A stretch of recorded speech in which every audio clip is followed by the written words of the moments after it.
Hello and welcome to the Sports Centre YouTube channel. Carl's back with me today. We are talking about Arsenal against PSG. Bit of a lackluster Arsenal, I thought, Carl, personally. Yeah, I think they got thrashed in the first 15, 20 minutes. Then they came into the game a little bit, but there was no threat there, was there? There was no like. There were, go on, go on. You, I was just going to say, before we actually divulge into the game, have you seen that banner that they unveiled?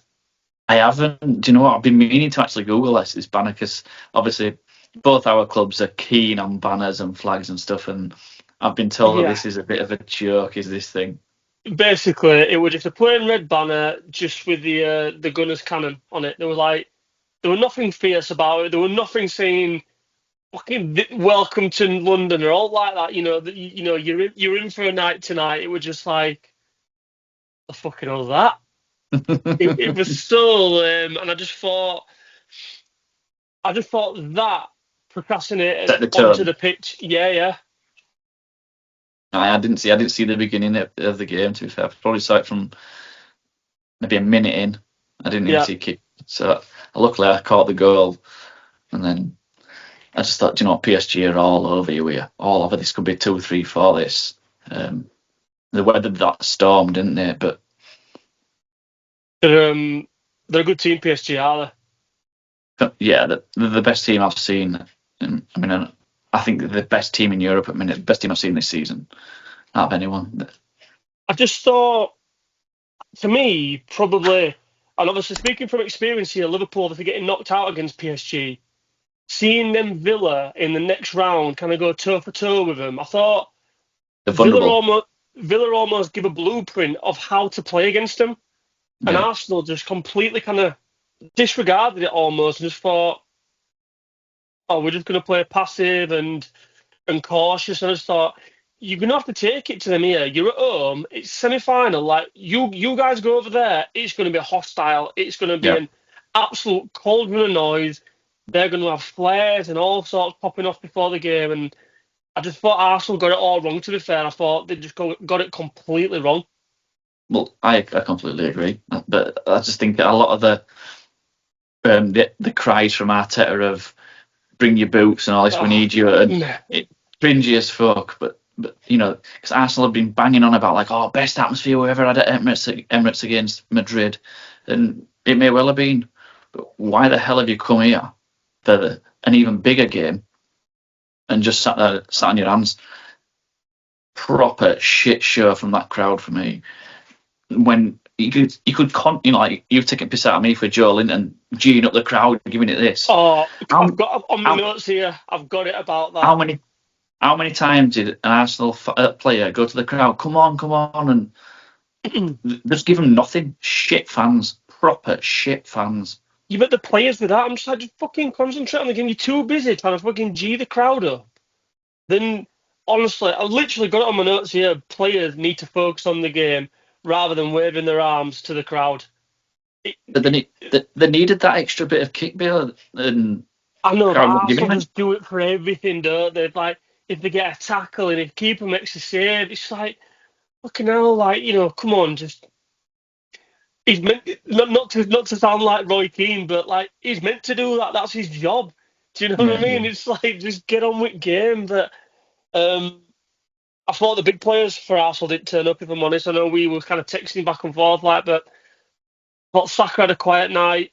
I, Odegaard stunk the I think place out. If I'm honest, Saka for me that is up against probably arguably the best fullback or one of. yeah, Well, you could argue between PSG's left or right back is probably the best fullbacks, both of them he still in the tries world though. right now. When I say he's Definitely in had a Europe. quiet night, they probably did. They They, probably caused him to have a quiet night. that's what I will get. That's what I'll come into. They've marked him out of game a bit like they did with Salah, really, when they played Liverpool. He didn't get Yeah, a yeah, sniff. So yeah. you got to take your hats off to them. But you touched on it there, Odegaard. I just, I just don't get it. I don't get him. Um, he's had 1.5 seasons have been awesome, and apart from that, he's been a complete letdown since he came through at Madrid at 16. I just don't get this hype. these big games, where is he? You know, Yeah, and he's the captain as well. Supposed to be the leader. Granted, he's got nothing in front of him, to feed other than Saka.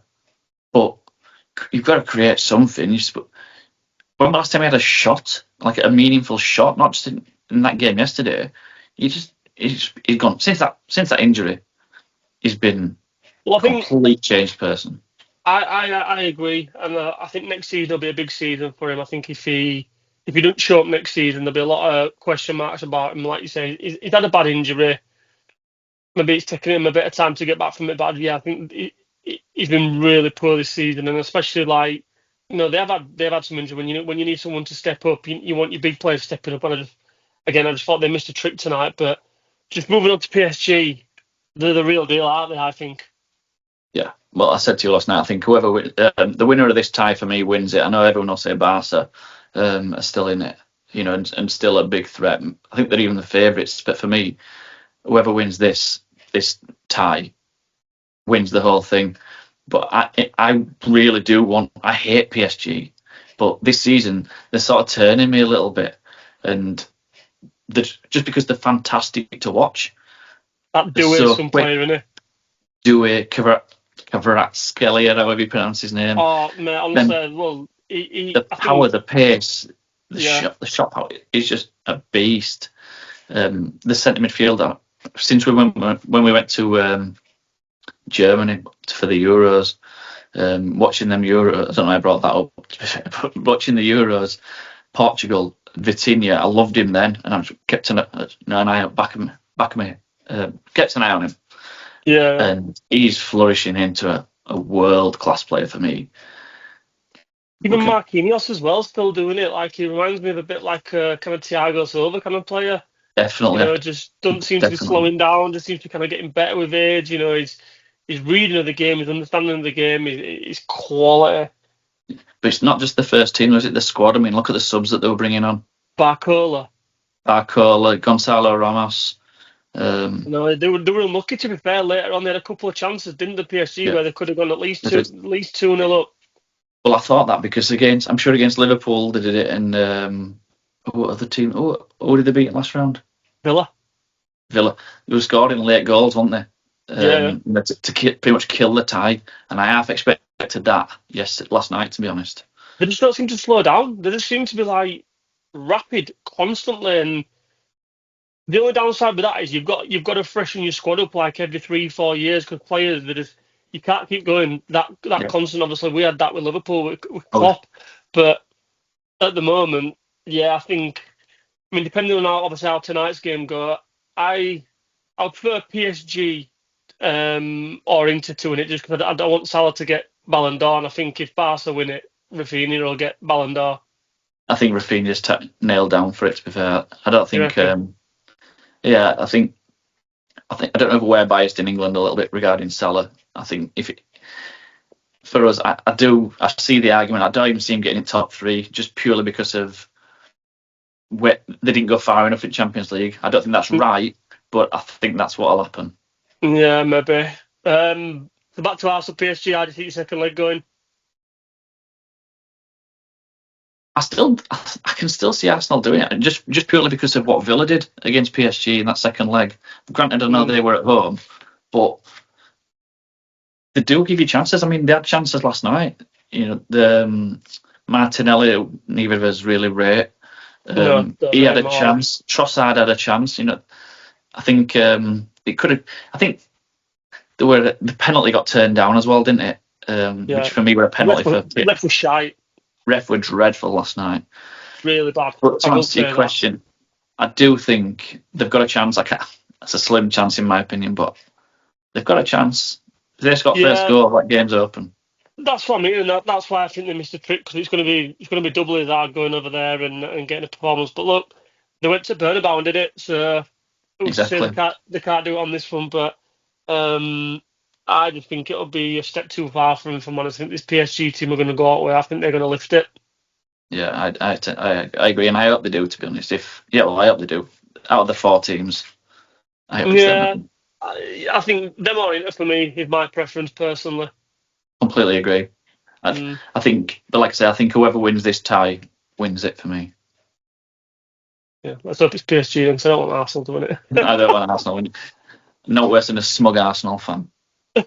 No, you're right, mate. And on that note, we'll wrap it up. Guys, let us know in the comments what you think of Arsenal performance last night, and also who are you tipping for the trophy lift. Let us know in the comments below, and don't forget to hit that subscribe button right there.